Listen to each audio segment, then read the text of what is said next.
by Lev Radin, Pacific Press, LightRocket via Getty Images. On Friday, drag queen Monét X Change entered the RuPaul's Drag Race All-Stars Hall of Fame. But her win came with a twist, after RuPaul announced that X Change would share the crown with fellow queen Trinity the Tuck. It was the first tie in the show's history, stirring a fierce debate in the fandom, but if you ask X Change, this outcome is one of the best things that could have happened to the show. "They are literally getting double the fun," she said cheerfully, referring to fans of the franchise, in a recent phone interview with Vanity Fair. The drag queen, who is also now the first black winner in All-Stars history, has spent the last few days flying from Los Angeles to Boston to Seattle, soaking up her moment and performing on a slew of different stages. In an interview with VF, she got candid about that surprising win, what she wants to do with her title, and her titillating Twitter feud with fellow All-Stars competitor Gia Gunn. Vanity Fair: what was going through your mind when you were watching the finale live? Monét X Change: I think both Trinity and I were very confused. We both heard it was a tie, but we never filmed a tie, laughs, so it was almost like, that can't be what we heard. That can't be something that can happen. I think my Molly also kicked in, so I was smiling uncontrollably. How does it feel to set a new record for the show? We're both really happy about it, because here's the thing, we both won. Winning the title just gives us both the resources for the things we really want to do. If you were Team Trinity, your girl won. If you were Team Monét, your girl won. I think the fandom right now is a little upset about it, but when they really think about it, they got the best of both worlds. To my fans, you should not be upset in any way, shape or form, because I won, you know what I mean. And I set out to do all the things I planned to do. Did that click in with you automatically, or did you have to arrive at that place? You know, it is human nature to let ego take this place, like, no, I wanted to win, and I wanted to be the only one, but then I think you have to step outside and realize the greater good that is happening again. The mainstreaming of drag is something that is inevitably happening, and I think both Trinity and I are gonna use our power to do whatever we want to assist in that, because great things can happen. Drag queens should be at the Oscars and in movies. Drag queens should be at the Billboard Music Awards, the AMAs. We're getting more changes of that happening with two queens. Seeing you in that Pepsi commercial with Cardi B was definitely a milestone. Yeah, just the fact that you have such a conservative company like Pepsi that was open to the idea. There weren't any of the drag accoutrements, but it was a real-life situation that many of us do, like, honey, you are coming from the gig at 3 o'clock in the morning. You are hungry, you snatch your corset off and you go to the diner, and get you a bite. And I think that's kind of, again, going with the normalizing of drag, and seeing the beauty and magic drag has, but seeing it in the real world. You're also the first Black All-Stars winner. It was great to see so many black queens dominate the competition. Did you ever discuss that among yourselves? Monique Hart definitely mentioned that all the time, and to be honest, it wasn't until she mentioned it so much that I was like, wow, the black girls really are doing a great job this season. Especially for Monique and I, who came directly from our seasons. You have to realize when season 10 ended, it was only like a 6-week or 5-week break to come right back in to All-Stars and address the issues that we had in order to make it to the top 4. It took a lot of work and soul-searching. You have the crown to show for it now. But to bookend that, how did you feel about All-Stars crowning all white queens in the past? You know, I think the girls realize Drag Race fans are a very specific type of person, and they are very, very, very intense. They also pick up on things we don't necessarily pay attention to, but of course when everyone put the lens on it, I realized, wow, all the past winners have been white.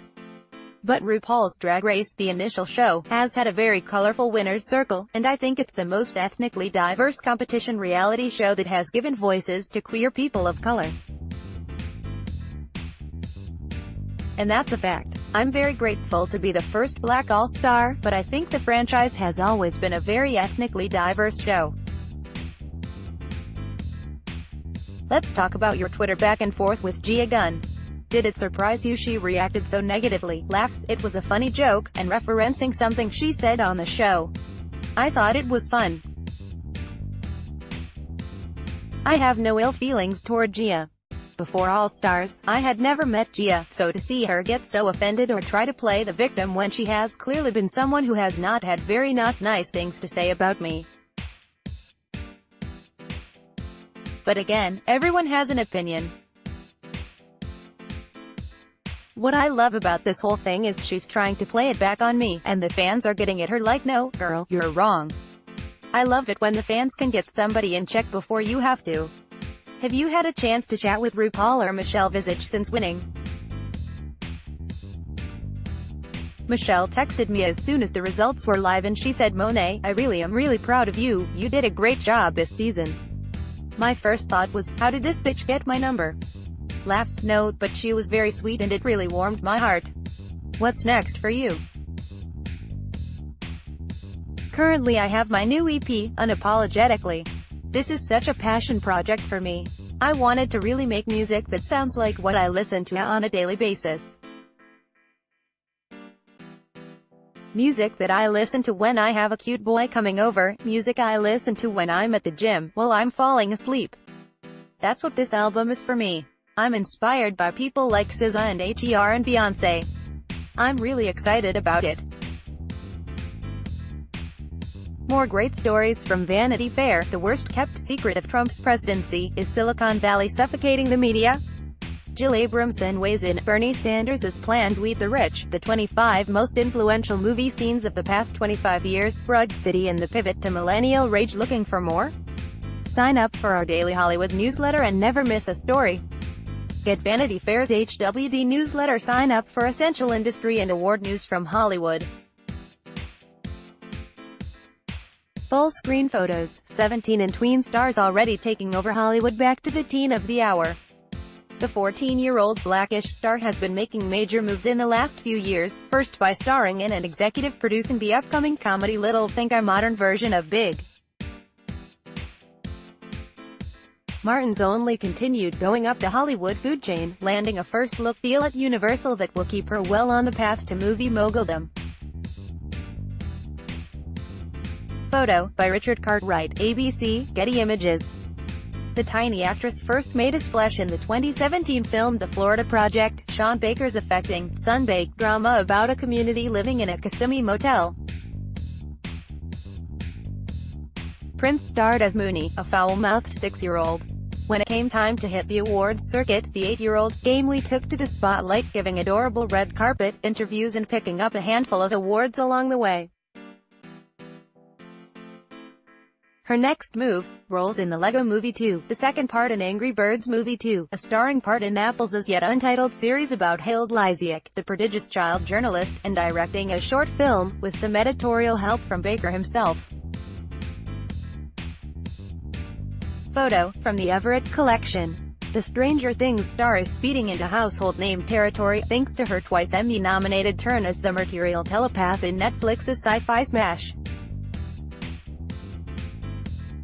Between seasons, Brown has landed a starring role in back-to-back blockbuster bait Godzilla, King of the Monsters and Godzilla vs. Kong. Last year, she also became the youngest person ever named to the Taste-Making Time 100 list, at just 14 years old. Honorary mention, the rest of the core Stranger Things cast, including Gaten Matarazzo, Caleb McLaughlin, Finn Wolfhard, Noah Schnapp, and Sadie Sink, all of whom are landing plum roles and lucrative brand deals. Matarazzo's ubiquitous Fios ads come to mind. Photo, courtesy of Netflix.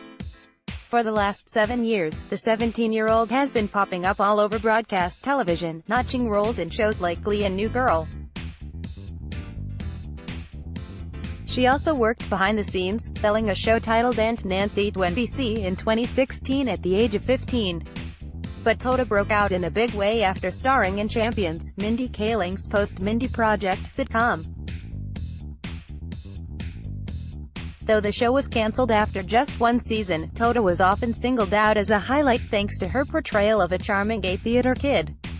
Post-Champions, Tota penned a brave essay for Time, revealing that she is transgender and uses she/her pronouns, which quickly went viral. Photo, by Jared Harris, Getty Images. The 16-year-old Disney Channel star and petite meme generator cut her teeth on a slew of House of Mouse comedies, including Jessie and Casey Undercover, alongside Zendaya.